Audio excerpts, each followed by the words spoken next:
j'ai un copain qui m'appelle. Il était 1h du matin environ. Je dormais déjà depuis 2 heures. Parce qu'en général, quand j'ai passé une bonne journée, je me couche. Je me dis, Alex, n'en demande pas plus à la vie, tu risquerais d'être déçu, quoi. Je préfère être chez moi, tu vois, je mange des pâtes, je dis, ça va, t'as plu? Ouais, il n'y avait pas de gruyère, mais t'en as pas acheté, ouais, mais c'est pas grave, t'en penses. Mais t'énerve pas quand même. Enfin, je t'explique, c'est tout, quoi. Ah bah, je me suffis à moi-même, moi. Hein. Ça vous arrive pas de marcher avec quelqu'un, puis parfois tu vas lui dire... Je dialogue déjà, en fait, quoi. Alors il m'appelle, il me dit, Alex, je suis dans une soirée, chez 3 filles, je suis le seul mec, rejoins-moi, quoi. Elles ont dû lui dire, appelle un copain, il s'est dit que je vais en appeler un qui me fera pas concurrence, c'est tombé sur moi, puis je prends mon vélo, tu vois, il était 1h du matin, il pleut à plein temps dehors, j'arrive sur place, cheveux plaqués, calvitie apparente. Ah, je me dis, il va vraiment rien se passer pour toi ce soir, quoi. Mais je me dis, maintenant que t'es là, vas-y, lance-toi, quoi. Et je sais une chose, c'est que les filles aiment bien, chez les garçons, les yeux et les mains. Donc j'y vais à fond, quoi. Tu vois, franchement, ça fait même mal à un moment donné, parce que pas cligner, c'est fatigant, quoi. Il se passe rien, quoi. Mais il y a un peu de musique. Je me dis, Alex, donne tout dans la musique. Je commence à danser, mais je suis un peu raide, quoi. J'ai pas un rythme fou. À un moment donné, il y a Beyoncé, quand même. Ça, je connais le petit pas. Hop, je le claque comme ça. Et puis après, je continue. Voilà. Et à un moment donné, c'est arrivé par le bras gauche, comme ça. Hop, hop. Oh, c'est arrivé comme ça. La jambe gauche, je comprends pas pourquoi. Je commence à sortir des pas de salsa, comme ça, là. Mais vraiment fluide, quoi. Je suis là, oh là là. Ça, c'est parce que j'ai vécu quelques années au Mexique. Je me suis imprégné de la culture locale. Dans ma tête, je m'appelle Pablo, quoi. Je suis là, j'envoie à fond, je me dis, non, c'est magnifique ce qui se passe. T'as rendez-vous avec toi-même ce soir, quoi. Et j'y vais, hop, une petite vuelta comme ça. Ouais, je vais sur le côté.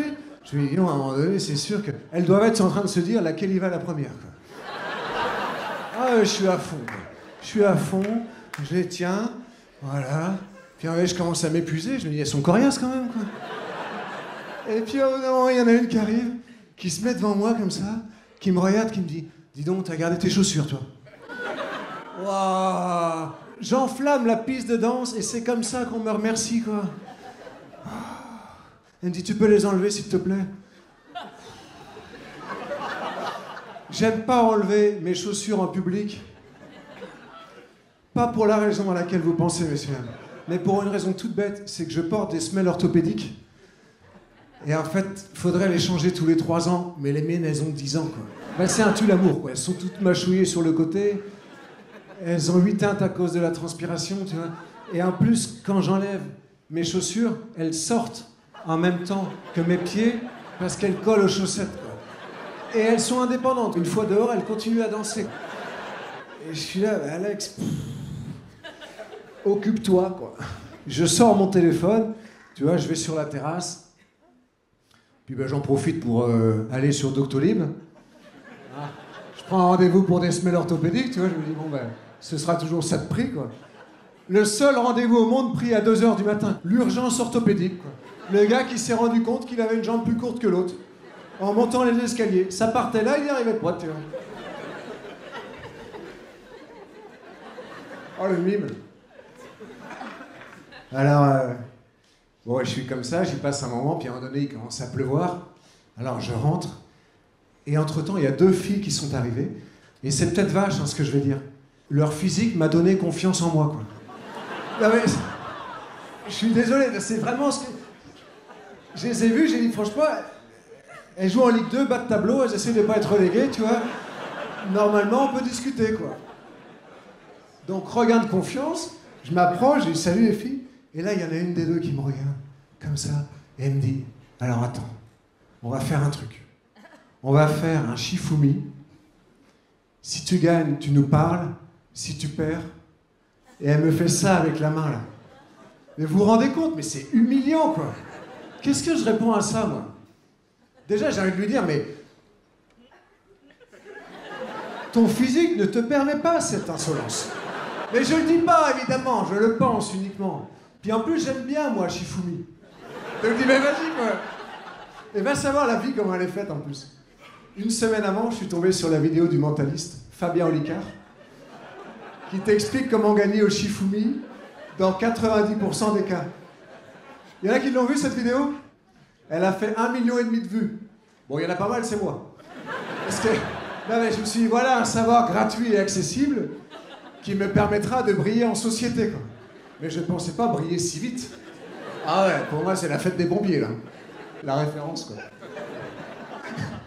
Et donc, la technique de Fabien Olicard, c'est de dire, on fait pierre, feuille, ciseaux, mais on ne fait pas le puits. On ne fait jamais le puits. Sauf qu'en fait, quand on voit cette information, la personne reçoit un message subliminal qui se dit, ah d'accord, on ne fait pas le puits. Ça veut dire que si je fais pierre, elle ne tombera pas dans l'eau. Et dans 90% des cas, messieurs, dames, la personne fait pierre au début, toi tu fais feuille et tu gagnes 1-0. Après tu fais ciseaux, 2-0, pierre, 3-0. Bah me demandez pas pourquoi, hein. C'est juste, j'ai appris bêtement quoi. Mais je suis chaud quoi. Je lui dis ok, on fait pierre, feuille, ciseaux, mais on fait pas le puits. Et elle me regarde, elle fait, bah non, on fait pas le puits. Et je sens qu'elle le dit un peu trop vite pour avoir assimilé le message subliminal. Je le sens, sauf que moi j'ai qu'une technique. Donc je me dis, elle va faire pierre, je fais feuille, elle fait ciseaux quoi. Ah, je perds 1-0. Je continue, je fais ciseaux, elle fait pierre, 2-0. Oh, je suis là, non. Je fais pierre, elle fait feuille, 3-0. Elle me regarde, elle me fait ça. Oh là là, j'ai dit, je sais. Je suis rentré chez moi penaud comme ça. J'étais là, Alex, mais t'as 38 ans, quoi. Comment tu peux encore perdre au Shifumi après avoir regardé la vidéo de Fabien Olicard 3 fois de suite?